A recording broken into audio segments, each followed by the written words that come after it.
Yeah, good afternoon. I'm Supervisor Janice Hahn, and I represent Rolling Hills Estates on the County Board of Supervisors. I was here last night after I was alerted to a major shift in the land that was occurring fairly rapidly, and was told that 12 homes had been evacuated. I believe that's around, was it about 11 people? That were told that they had 20 minutes to get their belongings and get out.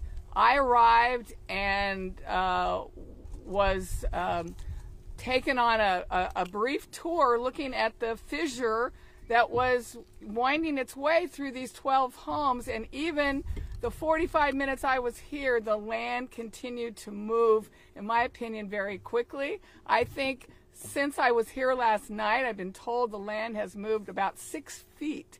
So many of these homes that last night were sort of standing are now really crumpling and giving way to this incredible fissure. And we believe many of these homes will fall into the canyon sooner than later. As the County of Los Angeles, we're just here to provide support.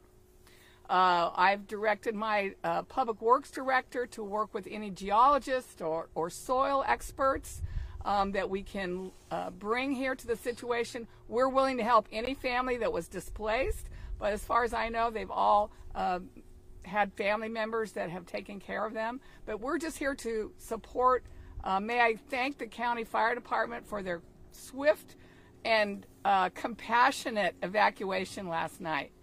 They were even willing, after they got people out, to say, if you have a few more things that you need to get, we'll go in and get them for you, but we don't want to risk your life. So they were about public safety first and foremost, and I really want to thank County Fire for that.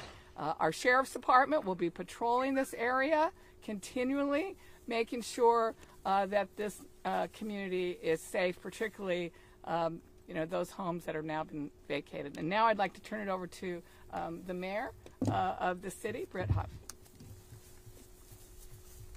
Thank you very much. I'm Britt Huff, the mayor of Rolling Hills Estates, and my city council the entire council is here behind me. We are here to offer our support to this neighborhood, which was built in 1978. It's been solid for 45 years, so we all are very much in shock about what is happening here.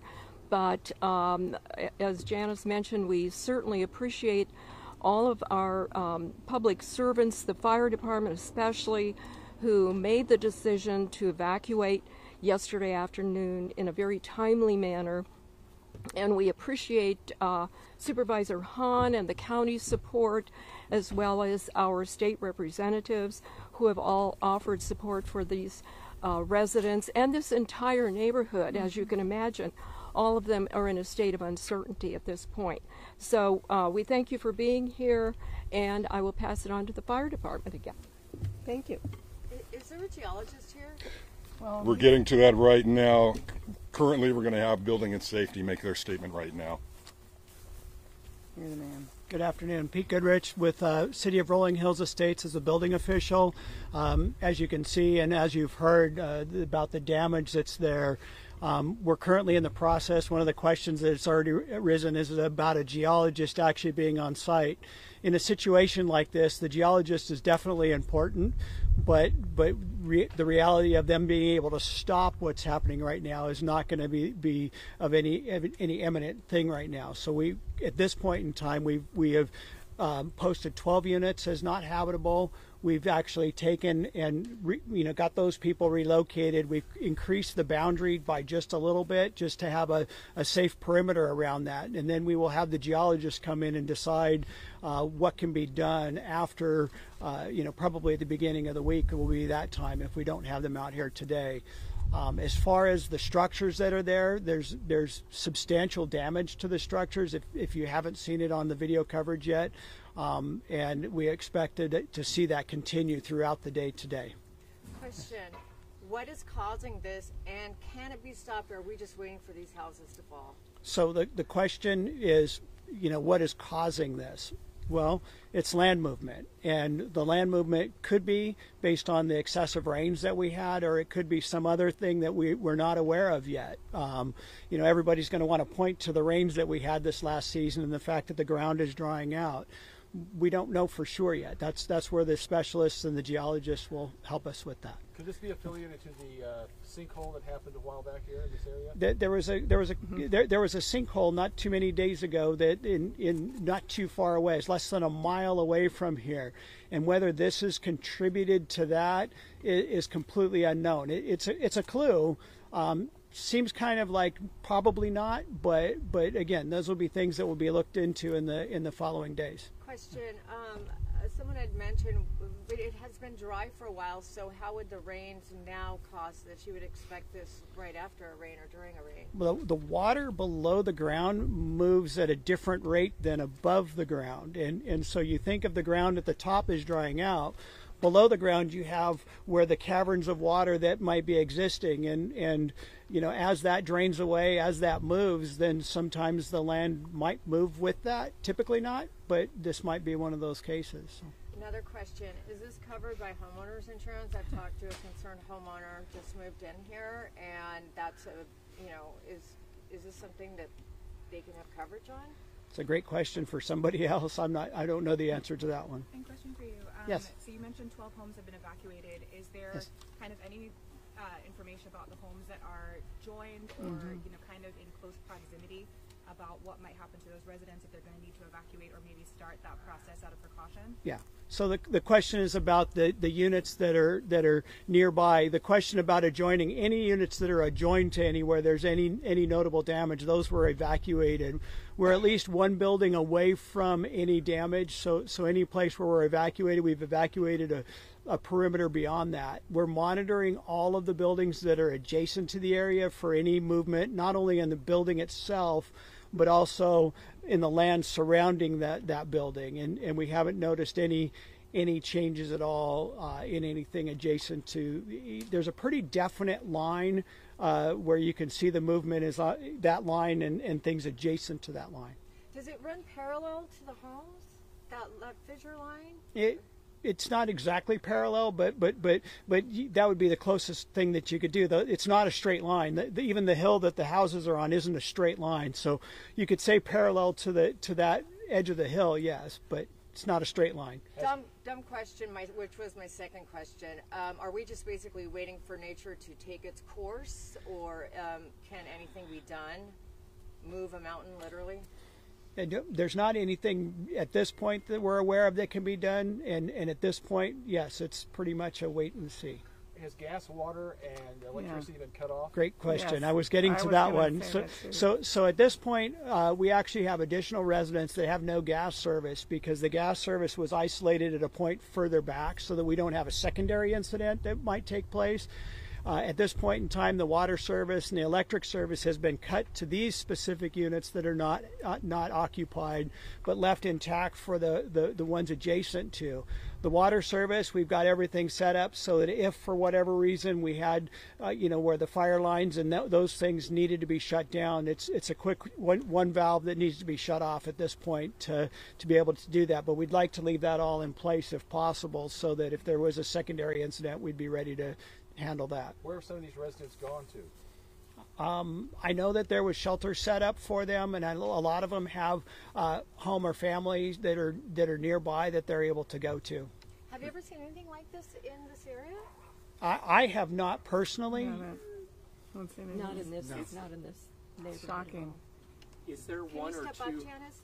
No, I being here today and seeing the incredible movement that's taken place, I've never seen anything like this ever in my career. To think that these homes were intact, yesterday afternoon, and today you can hear the creaking, the cracking, the crumbling, and they're going to fall. And I've never seen anything like it. And again, I can't thank all of our first responders last night, and I would consider our gas company, Cal Water, Edison, also first responders. They were out here last night as well, making sure that we took all the precautions necessary to keep this from being even a bigger disaster.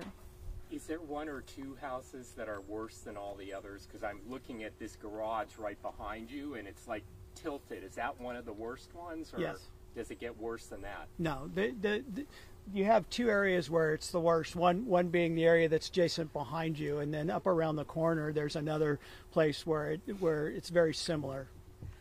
I can't see over, so can you guys describe what is on the back side of these homes for our viewers and listeners? Great question. Because behind the houses that are behind Can I you, step up to the microphone? you bet. Behind these houses is a ravine. Down at the bottom of that ravine, there's nothing other than wildlife, and even the walking trails that may exist, those have been blocked off at this point in time. So there's not any other structures below or anything like that. It's all privately held land from the HOA or adjoining HOAs that's down below.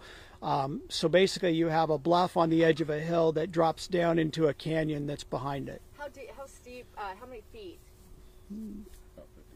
It's about 50 feet. Thank you, David.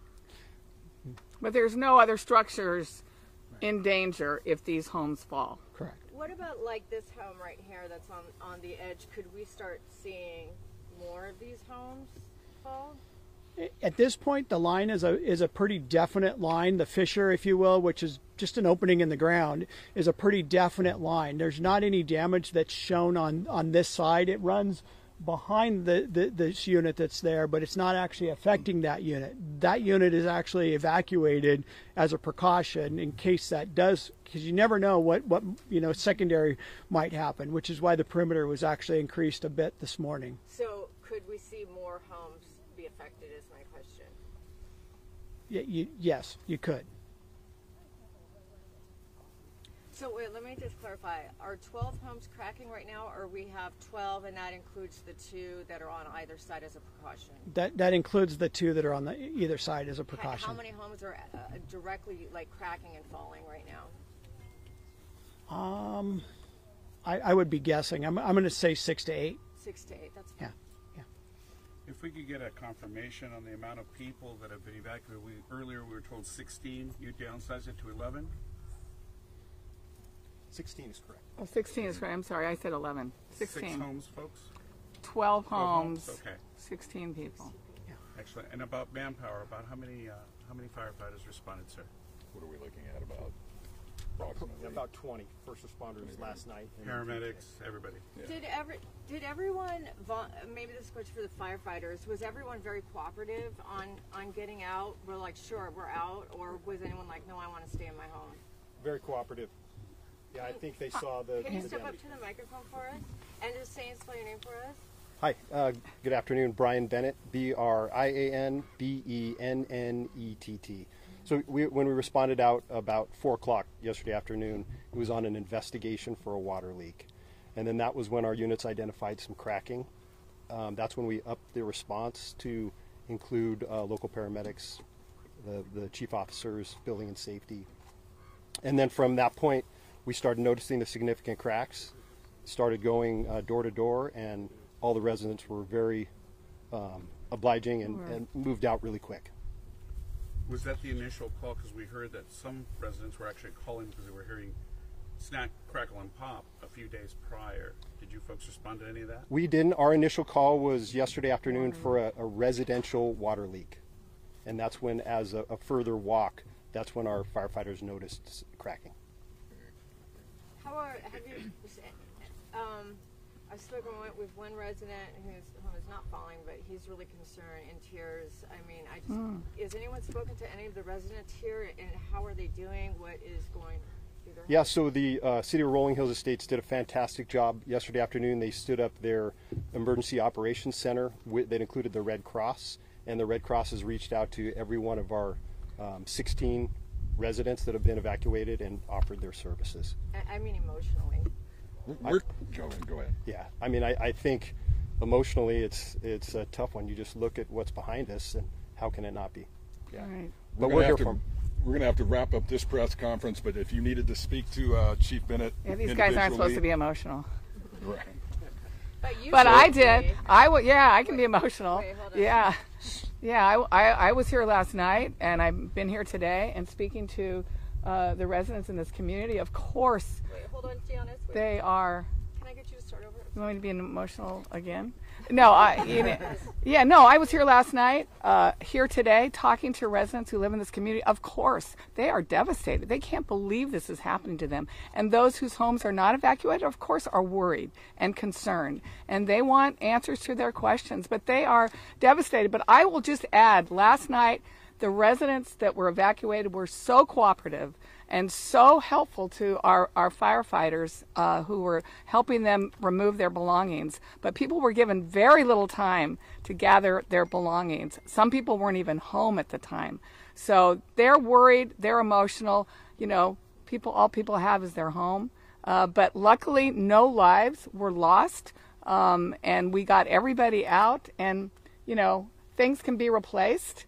But I will tell you, it's devastating for this community to see what is happening here. Nobody was prepared for this. How many